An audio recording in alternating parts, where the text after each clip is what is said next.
এনসিপির দক্ষিণাঞ্চলের মুখ্য সমন্বয়ক বা সংগঠক কিছু একটা তাদের পদপদবি হাসনাত আব্দুল্লাহ স্টেটমেন্ট দিয়েছে। এই সরকারের সকল ব্যর্থতার দায় এনসিপিকে নিতে হচ্ছে। এই সরকার সার্বিকভাবে ব্যর্থ, সামগ্রিকভাবে ব্যর্থ, সবকিছুর দায় এনসিপিকে কেন নিতে হবে? অবশ্যই নিতে হবে, কারণ এই সরকার যখন শপথ নেয়, ডক্টর মোহাম্মদ ইউনূস একাধিকবার বিভিন্ন স্টেটমেন্টে তিনি বলেছেন তাকে নিয়োগ করেছে ছাত্র সমন্বয়করা, অর্থাৎ ছাত্র সমন্বয়কদের বাইরে গিয়ে তিনি কোনো সিদ্ধান্ত নিতে পারবেন না।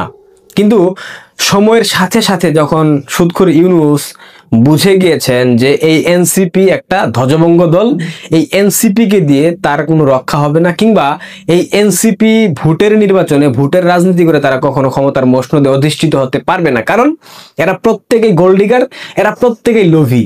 এদের চেহারা সুরত আগে কি ছিল আর এখন তারা খেয়ে ফেপে ফুলে কলা গাছের মতো দুম্বা হাতি খাসি হয়ে গেছে একটা। তো ইউনূস তো চতুর লোক, ইউনূস তো একজন ধূর্ত শেয়ালের মতো চালাক। তো সে তো স্বাভাবিকভাবে বুঝতে পারছে যে তাকে যদি সেফ এক্সিটও নিতে হয় সেক্ষেত্রে বাংলাদেশের মানুষ তার পক্ষে নাই, কোনো রাজনৈতিক দল তার পক্ষে নাই, সেই জন্য সে বিএনপির কাঁধের উপর ভর করেছে এবং বিএনপির উপর ভর করে বাকি সময় রাষ্ট্র পরিচালনা করে এবং তার সকল এজেন্ডা, তার প্রভুদের সকল এজেন্ডা বাস্তবায়ন করার মাধ্যমে সে কিভাবে বাংলাদেশ থেকে পালাবে সেই জন্য সকল বন্দোবস্ত করতেছে বিএনপির মাধ্যমে, যেটা তারেক রহমানের সাথে লন্ডনে বৈঠকের মাধ্যমে সবকিছু সুরাহা করে এসেছে ডক্টর মোহাম্মদ ইউনূস। আমরা একাধিকবার বলেছি, আমরা বারবার বলেছি, বাংলাদেশকে ধ্বংসের মুখে ঠেলে দেওয়া হচ্ছে।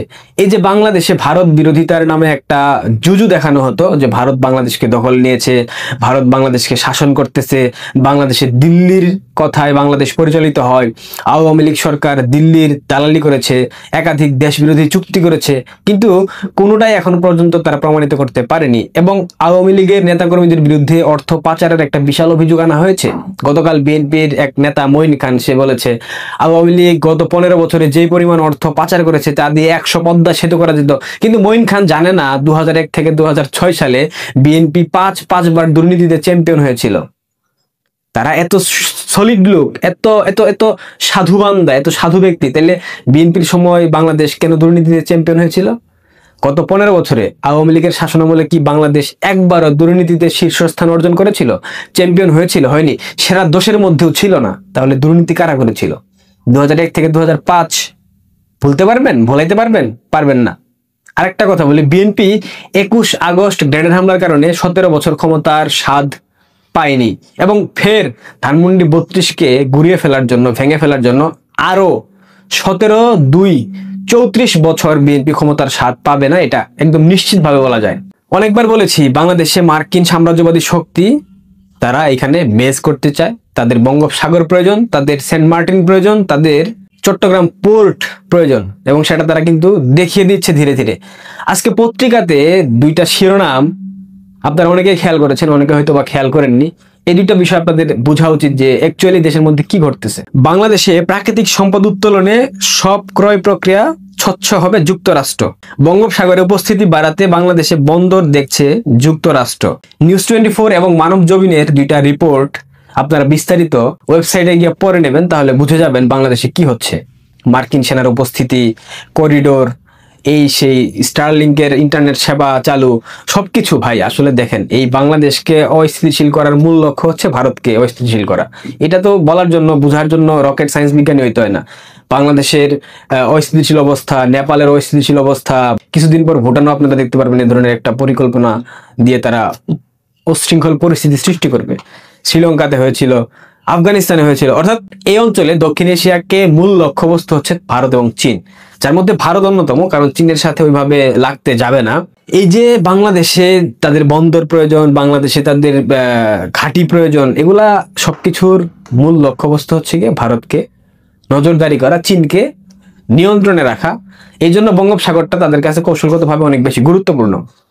স্বাধীনতার সময় থেকে শুরু করে এখন পর্যন্ত বারবার মার্কিনীরা এবং পাকিস্তানিরা একত্রিতভাবে, সমন্বিতভাবে তারা বাংলাদেশের এই অঞ্চলে তারা তাদের আধিপত্যবাদ জারি করার জন্য তাদের এই অপকর্ম, তাদের এই রাজনীতি তারা কায়েম করেছে, এবং সেটা ডক্টর ইউনূসের মাধ্যমে স্বাধীনতার 55 বছর পর এসে তারা সফল হয়েছে। বলতে আসলে এগুলা ভাবলে গায়ের লোম শিউরে ওঠে। দেশটা কোথায় যাচ্ছে আপনারা বুঝতেছেন? ওইদিকে মিয়ানমারে ভারতীয় আর্মি অবস্থান নিয়েছে, বাংলাদেশে ইউএস আর্মি, সবকিছু মিলে আমার মনে হয় বাংলাদেশ একটা যুদ্ধের মধ্যে অলরেডি পড়ে গেছে। বাংলাদেশে একটা যুদ্ধ হোক, বাংলাদেশের সেনাবাহিনীর যে পরিমাণ চর্বি জমেছে, যুদ্ধ না করে রাষ্ট্রের সম্পদ দখল করা, রাষ্ট্রের সম্পদ ভোগ করা, বিলাসিতা করা, জনগণের ট্যাক্সের টাকায় দামি দামি গাড়ি ব্যবহার করা, ক্যান্টনমেন্টের মতো এরিয়া নিয়ন্ত্রণে নিয়ে পুরো ঢাকাকে একটা জনবহুল নগরীতে পরিণত করা, এই সব কিছুর জন্য সেনাবাহিনীর চর্বি কমানোর জন্য হলো একটা যুদ্ধ প্রয়োজন। আমি ব্যক্তিগতভাবে মনে প্রাণে চাই একটা যুদ্ধ বাংলাদেশে লাগুক, এবং সেটা বাংলাদেশের মানুষও আশা করি প্রত্যাশা করে। কারণ পৃথিবীতে বাংলাদেশ একমাত্র দেশ যে দেশ এই ইউনূস শাহীর শাসনামল থেকে মুক্তির জন্য বাংলাদেশে ভারত আক্রমণ করুক এটা প্রত্যাশা করে। আপনারা বুঝতে পারছেন মানুষের ধৈর্যের সীমা ঠিক কোথায় গিয়ে ঠেকলে তারা চায় যে একটা প্রতিবেশী রাষ্ট্র তাদের উপর আক্রমণ চালাক, এবং বাংলাদেশের একাধিক মুক্তিযুদ্ধপন্থী বাংলাদেশপন্থী মানুষ চাচ্ছে এই রাজাকার, এই জঙ্গিদেরকে এদেশ থেকে অপসারণ করার জন্য ভারতের একটা স্টেপ নেওয়া উচিত বলে তারা মনে করছে। ভারতবর্ষ তো নিশ্চয়ই মুখে ললিপপ পুরে বসে থাকবে না, ভারতবর্ষ তাদের কাজটা ঠিক মতো করতেছে। আপাতত কূটনৈতিক তৎপরতা চলতেছে, কূটনৈতিক খেলাধুলা চলতেছে, বাকিটা আপনারা সময় হলে দেখতে পারবেন। খেলাটা মিয়ানমারকে দিয়ে ভারত খেলবে আমার যেটা মনে হচ্ছে, প্রথম আঘাতটা মিয়ানমার থেকে বাংলাদেশে হবে, এটা মোটামুটি বলা যায়। সুদখুর ইউনূস আগামীকাল হয়তো বা জাতিসংঘ অধিবেশনে অংশগ্রহণ করার জন্য যাচ্ছে, প্রচন্ড ভয়ে আছে। মার্কিন যুক্তরাষ্ট্রের যারা নাগরিক রয়েছে বাংলাদেশি এবং যারা মুক্তিযুদ্ধপন্থী আওয়ামীপন্থী, তারা সবাই পচা ডিম সংগ্রহ করতেছে ইউনূসের পশ্চাদেশ বরাবর ডিম গুজে মারার জন্য। দেখা যাক আসলে পরিস্থিতি কোন দিকে যায়। যতই মির্জা ফখরুলকে নিয়ে যাক, জামাতের সেই বালসাল তাহের না কি যেন নাম, তাকে নিয়ে যাক, এগুলো আসলে কোনো কিছু হবে না।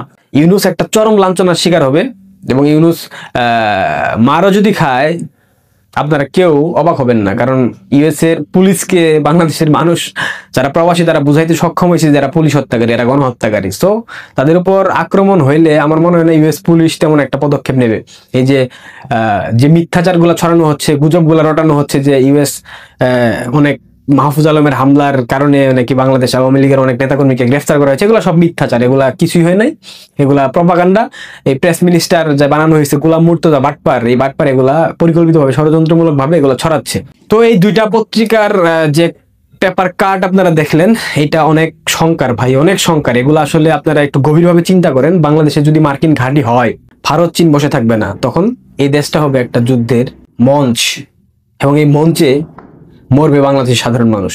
ভালো থাকবেন। আর অনেকেই ভিসা পাসপোর্ট করে রেখে দিয়েছে যে কোনো মুহূর্তে পালিয়ে যাওয়ার জন্য। তো আপনারা সবাই দেখেছেন যে গ্রামীণ টাওয়ার আছে বাংলাদেশের বিভিন্ন বিল্ডিং এ, বিভিন্ন জায়গায় গ্রামীণের টাওয়ারগুলো আছে, এগুলো ভেঙে ফেলা খুব সহজ। গ্রামীণ ব্যাংক হয়তো এই মুহূর্তে হাত দেওয়া যাবে না, তবে অদূর ভবিষ্যতে গ্রামীণ ব্যাংকের প্রতিটা ফ্লোর, প্রতিটা ইট খুলে নিয়ে যাওয়া হবে। গ্রামীণের যত প্রতিষ্ঠান আছে, ইউনূস চাচার বাড়ি পর্যন্ত বাংলাদেশে রাখা যাবে না। এগুলো সব 32 নাম্বার যেভাবে বুলডোজার দিয়ে ভাঙা হয়েছে, এগুলো সব প্রতিষ্ঠান বুলডোজার দিয়ে ভাঙিয়ে দেওয়া হবে।